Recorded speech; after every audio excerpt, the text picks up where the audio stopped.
আসসালামু আলাইকুম। কেমন আছেন আমার প্রিয় আপুরা এবং ভাইয়ারা? আশা করতেছি কাছে দূরে যে যেখান থেকে এই মুহূর্তে আমার ভিডিওটি দেখছেন সবাই অনেক ভালো আছেন এবং সুস্থ আছেন। আলহামদুলিল্লাহ আমিও ভালো আছি আমার পরিবার নিয়ে। তো আরও একটি নতুন ভিডিও নিয়ে আপনাদের সামনে হাজির হয়ে গেলাম। আশা রাখতেছি আমার আজকের ভিডিও আপনাদের ভালো লাগবে। যদি ভালো লাগে তাহলে শেষ পর্যন্ত আমার সাথেই থেকে যাবেন। আর অবশ্যই একটি লাইক দিয়ে দিবেন, কারণ আপনার একটি লাইক অনেক গুরুত্বপূর্ণ। আমার ভিডিওটি আরও 10 জন ভাইয়াপুর মোবাইলে পৌঁছায় যাবে। তো আজকের ভিডিও সকাল থেকে শুরু করে দিয়েছি। তো সকালবেলা উঠে আগে রুটি বানিয়ে নিচ্ছি। এটা আসলে রুটিও বলা যাবে না, আবার পরোটাও বলা যাবে না। আর যারা পরোটা বানাতে পারেন না তাদের জন্য আর কি সুবিধা, এটা পরোটার মতো আর কি একটু তেল দিয়ে আর কি ভেজে নিচ্ছি। আমি তো একদমই পরোটা বেশি একটা ভালো করে বানাতে পারি না, এজন্য আমার জন্য সুবিধা। তো পরোটা খাইতে মন চাচ্ছিল, এজন্য এইভাবে আর কি বানিয়ে নিলাম। তো আমার কথার মাঝে যদি কোনো ভুল ত্রুটি হয়ে যায় অবশ্যই ক্ষমা সুন্দর দৃষ্টিতে দেখবেন। তো এদিকে আমার সবগুলা পরোটা আর কি গোলা পরোটা বানানো হয়ে গেল।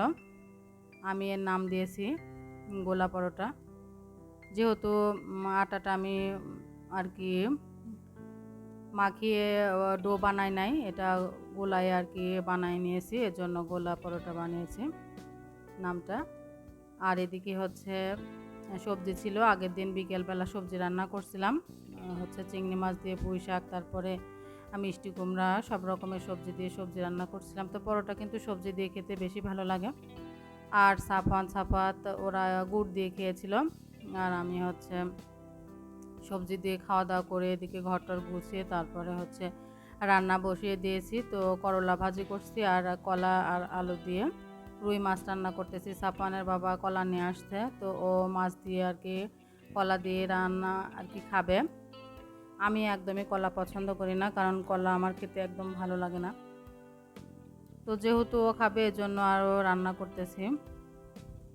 যে সকল আপুরা প্রথম থেকে এখনও পর্যন্ত আমার ভিডিও দেখেন, আমার চ্যানেলের পাশে আছেন, তাদেরকে অসংখ্য ধন্যবাদ। আপনারা এইভাবে আমাকে একটু সাপোর্ট করে যাবেন। এদিকে আমার করলা ভাজিটা করা হয়ে গেল।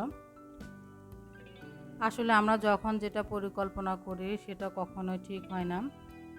আল্লাহ তাআলা আমাদের কি কপালে লিখে রাখছে সেটা একমাত্র উনি বলতে পারবেন, আমাদের বলার সাধ্য নেই। তো আগামী দিনে আমরা কেমন জীবনযাপন করব সেটাও আমরা বলতে পারতেছি না, কারণ আমি সবসময় যেটা ভেবে রাখি তার উল্টোটাই হয়ে যায়। তো আমার জীবনের সামনের দিনগুলোতে কেমন আসবে এটা আমি এখন বুঝতে পারতেছি না। কিন্তু অনেক সময় দেখা যায় কি, যেটা আমি কল্পনা করছি তার উল্টোটাই হয়। তো এখন বিকেলবেলা, আর সবাই জানেন যে অত্যাধিক গরম পড়তেছে। তো আমি ছাদের উপরে আর কি একটা মাটির হাঁড়িতে করে পানি রাখছি, আর ছাদের উপরে 2টা কবুতর থাকে, ওদের জন্য রাখছি। তারপরে বাহিরে অনেক পাখিরা আর কি থাকে। তো একদিনকে আমি দেখছি আমার সামনে একটা কাক এসে পানি খেয়ে গেছে।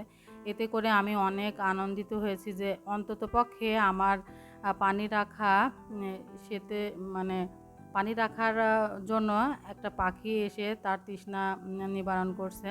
তো আপনারা কম বেশি যেখানে জায়গা থাক, বেলকনিতে বলেন, ছাদে বলেন, অল্প পানি রেখে দিতে পারেন। আমার এই ছোট্ট উদ্যোগ। আর মাটির হাঁড়িতে পানি রাখার কারণে পানি কিন্তু ঠান্ডা থাকে। তো আমি প্রত্যেক দিনই পানি চেঞ্জ করে তারপরে আবার নতুন পানি দিয়ে রাখি। আর এখন চলে আসছি বাসা দেখতে। হুট করে কেন বাসা দেখতে আসছি এটা হয়তো বা আপনাদের, আমার প্রিয় যেসব আপুরা আছেন, প্রশ্ন জাগতে পারে। তো পরে আর কি একটু একটু করে জানাবো, একবারে তো জানানো সম্ভব না। তো এই বাসাটা মোটামুটি পছন্দ হয়েছে। আমি পরে আসছি দেখতে। সাফানের বাবা সকাল থেকে অনেক বাসা দেখছে, দেখে ও বাসায় গিয়ে আমাকে ডিটেলস বলতেছিল। তো পরবর্তীতে যেহেতু আমি আমার মনের মতো করে সাজাবো, এজন্য আমি দেখতে আসছি। তো মোটামুটি একদম নিউ বাসা, কেবলে রং-চং করে আর কি, এখনও পর্যন্ত কোনো ভাড়াটিয়া ওঠেনি। তো দেখে পছন্দ হয়েছে, কিন্তু একটু ভেতরে হচ্ছে গ্রাম টাইপে। আর এখান থেকে সাফওয়ানের বাবার আর কি ব্যবসায় যেখানে কাজ করে সেখানে হচ্ছে আর কি যেতে অনেকটা সময় লেগে যাবে। একদম ভেতরে আর কি আমাদের জন্য হচ্ছে একটু দেরি হয়ে যাবে। সাফওয়ানের স্কুলটা অনেক দূরে হবে, আবার সাফওয়ানের বাবার যে মিলটা সেটা অনেক দূরে হয়ে যাবে, আর রাত্রে বাসায় আসাও রিস্ক হয়ে যাবে। আর এদিকের পরিবেশটা খুবই খারাপ, এজন্য ওই বাসাটা নিলাম না। পরবর্তীতে আরও 2-3টা বাসা দেখে আসছি, ওইগুলো আর ভিডিও করি নাই।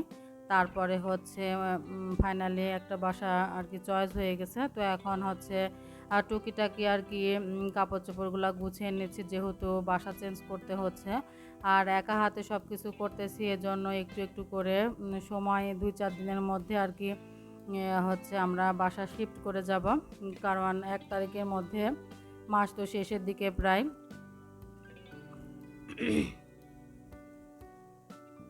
আর এদিকে যে কাচের যে বাসনগুলা সেগুলো আমি হচ্ছে বালতির মধ্যে করে গামলাতে আর কি হচ্ছে নিয়ে নিচ্ছি, এতে করে একটাও কাচের জিনিস ভাঙবে না।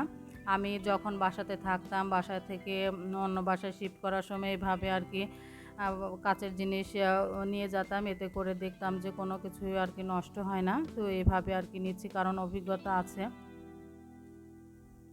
আর অনেকটা নোংরা পড়ছে, এজন্য আমি পানি দিয়ে ধুয়ে নিলাম, এতে করে আমি নতুন বাসাতে গিয়ে হচ্ছে আর কি তাড়াতাড়ি গুছিয়ে নিতে পারবো। আর এদিকে অলরেডি চলেও আসছি, ওইভাবে আর ভিডিও করি নাই, কারণ অনেক গরম পড়ছিল আর তাড়াহুড়া করে আর কি বাসা শিফট করা হয়েছে। এসে আর কি হালকা পাতলা আর কি দেখিয়ে দিলাম, এখনও গোছানো হয়নি। গোছানোর পরে আপনাদের সাথে শেয়ার করব ইনশাআল্লাহ। আর অবশ্যই আমাদের জন্য দোয়া করবেন। আর আমার বাসাটা কেমন হয়েছে অবশ্যই জানাবেন। একদম এলোমেলো হয়ে আছে, মাথায় আর আসলে কাজ করতেছে না কোনটা ছেড়ে কোনটা করব। তো সকালে ঘুম থেকে উঠে ভাবলাম যে একটু ভিডিও করে আপনাদের সাথে শেয়ার করি। তো যাই হোক, আমার আজকের ভিডিও কেমন হয়েছে অবশ্যই জানাবেন। আর আগামী ভিডিও দেখার আমন্ত্রণ জানিয়ে সবার সুস্বাস্থ্য কামনা করে এখানে বিদায় নিয়ে নিচ্ছি। সবাই ভালো থাকবেন, সুস্থ থাকবেন। আল্লাহ হাফেজ। আসসালামু আলাইকুম।